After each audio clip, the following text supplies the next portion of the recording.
You know how I've said, folks, ladies and gentlemen, lovers of Memphis Wrestling, like my good self, that Memphis Wrestling, that's who we're talking about, I just mentioned that because that's what this will be about, happened last Sunday. I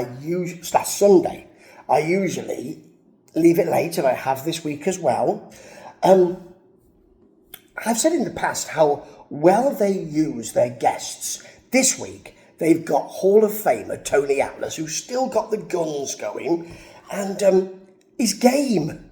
He's really game. So we do see him early on talking to Gio Savage, because it will be Gio versus Draco in this main event. Now, what they do tend to do is talk more about Tony Atlas than that main event, which is their big feud coming to an end, really. And I wish they'd had more of that. I'm moving my phone up a little more because, look, I want you to see me.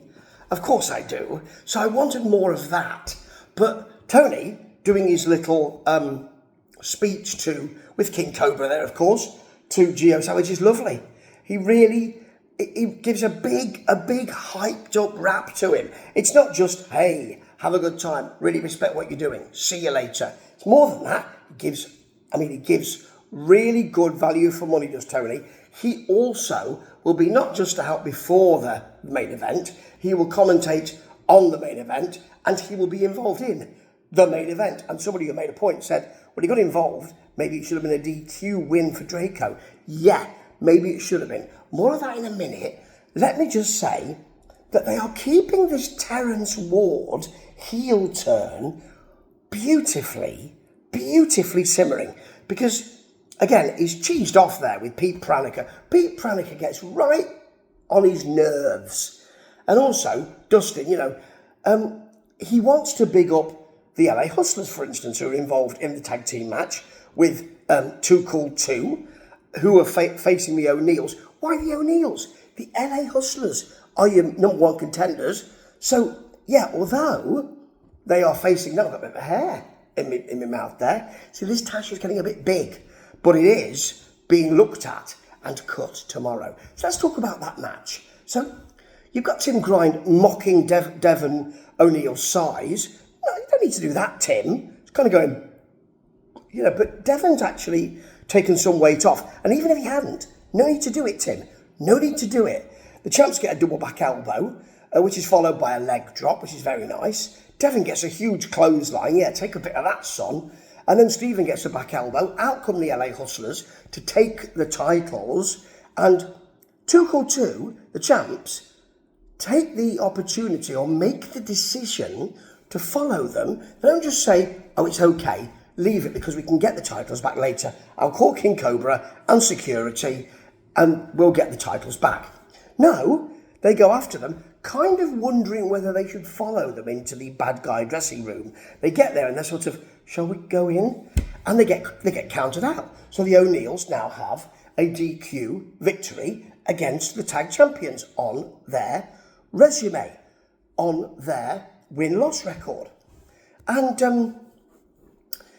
Terrence wants to speak truth to power on this. Terrence and Pete are arguing a bit, really, but Terrence is right about the LA Hustlers. You may not agree with their actions, but the basis of it is right, isn't it? They are the number one contenders. So I do understand how Terrence Ward feels about this. However, I'm wondering whether he's going to have his heel turn.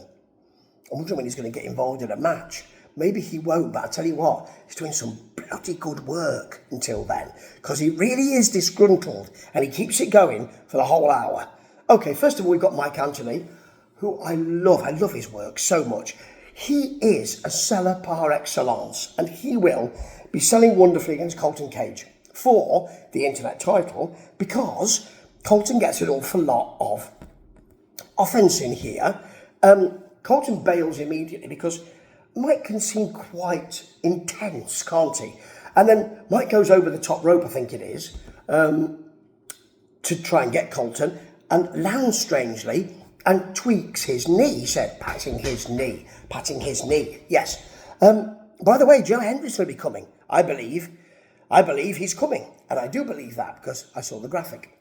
So you got a nice cross body from Colton and a nasty back elbow, and I mean, Mike Anthony sells those Colton shots as if Colton was a fantastically powerful man. He then hits a lariat, does Mike, and a Northern Light suplex, which is lovely. Sudden gator feet, he calls it the genetic nightmare, doesn't he? Or the genetic dream for the win. But, you know, it was a good match. I wanted more.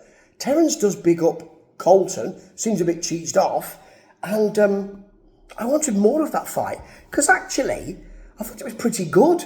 And I thought that Mike Anthony's work is, I mean, it's always supreme. I like Colton's work as well. Nice one. Very nicely done. Now, here comes Barnabas doing the voice high and low from the good guy dressing room, and in come the twins of Salem from the back, but they are being managed by Barnabas, so it's a de facto face turn, isn't it? Really? And they will face CJ Squared, because it's CJ Blaine and CJ Money. I do like that. I'd like to see that tag team do a bit more. Booker gets a very sweet drop kick and a double bite. They both bite one of Money's hands, CJ Money's hands. The Blaine part of the CJs get a nice shot to Jackson and a driver. There's a neck breaker and splash combo from the twins, though, for the pin. It was too short. I wanted it to be longer. And Terrence doesn't like the twins. He was disgruntled again. I think he might like them if they weren't managed by Barnabas and if they weren't coming from the good guy area, I think. But I do love the disgruntlement. Now, DDT, Diamond Diana Taylor in Memphis, has decided that she wants to fight for the women's belt. She's been given the opportunity to. And actually, it's a bit of a febrile women's title picture, isn't it? Because, as Dustin says, well, Nixie XS is not there this week, so it's going to be defended by C-Rex. But she is the women's title holder, C-Rex, because she beat Mackenzie Morgan for that. She then handed the belt over to Nixie XS. And the top brass at Memphis have never said, well, hang on a minute, you can't have it, you didn't win it.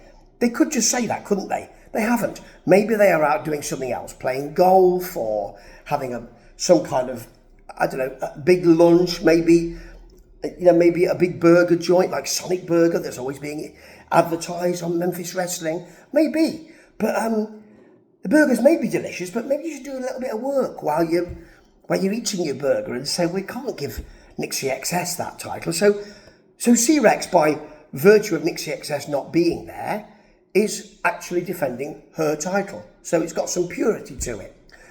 Okay, there are some Diana shots. She tries to work the leg, but C-Rex just shoves her down. Clothesline from C-Rex, in fact, several of them. Diana can't move her. At one point, C-Rex just smiles at her, and then overhand chop knocks her straight down. There was a drop kick to the knee from Diana and a DDT. But then the great thing is, she lands on her front, of course, from the DDT, does C-Rex, and Diana Taylor can't roll her over, which expends precious time, and C-Rex is allowed to kick out. It's a great idea, a really great idea, because she's such a big, a big a big wrestler. Yeah, she's so built that it's very difficult. However, C-Rex gets that nasty leg drop for the pin, and there we go. Now we also have the second Derek King interview with Dustin, which is just lovely. It's like a moment out of time, because it's away from all the angles and everything else of the program. It's just beautifully done, and it shows the love that DK has for Memphis Wrestling and for wrestling itself, and that Dustin has for DK as a wrestler, and all of that. And so we have your main event, which is Gio and Draco. Tony Atlas, of course, as I say, is out on commentary. Gio immediately hits Snake Eyes, because of course he's been knocked down in the parking lot, apparently, by Draco, who doesn't like Gio because he's being too nice. He's being too nice. He shook Jonathan Gresham's hand, and that really upset Draco, and I can understand it. I can understand that. Because you need some kind of attitude if you're going to be, in a tag team called the Last Savages. You don't want to be, oh, I'll shake your hand, yeah, very nice, thank you, lovely to meet you. You don't want that, you want, oh yeah, get a load of this. You want that, don't you?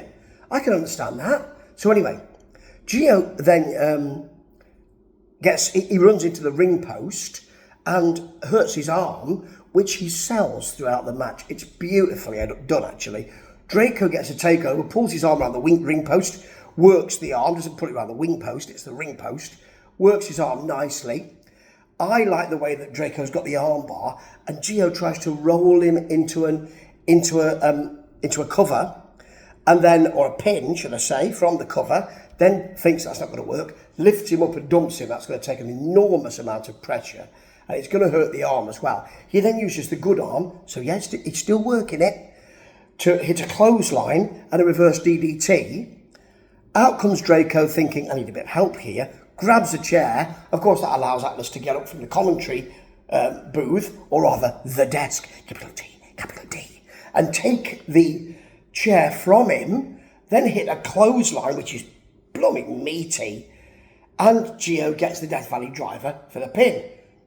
You've also got him rolling out, selling the arm, and Atlas holding the other arm up while Gio sells that hurt arm. Like this. Yes, of course. Really well done. And to be honest, it should have been a Draco DQ win because Tony Atlas got involved. However, this is Memphis Wrestling, this is family wrestling entertainment, and it is blooming well done. And if you want an example, just watch this week. You will see I am correct. Oh, by the way, congratulations to Alan Roberts for getting a WWE ID deal. You thoroughly deserve it. Ta-ta.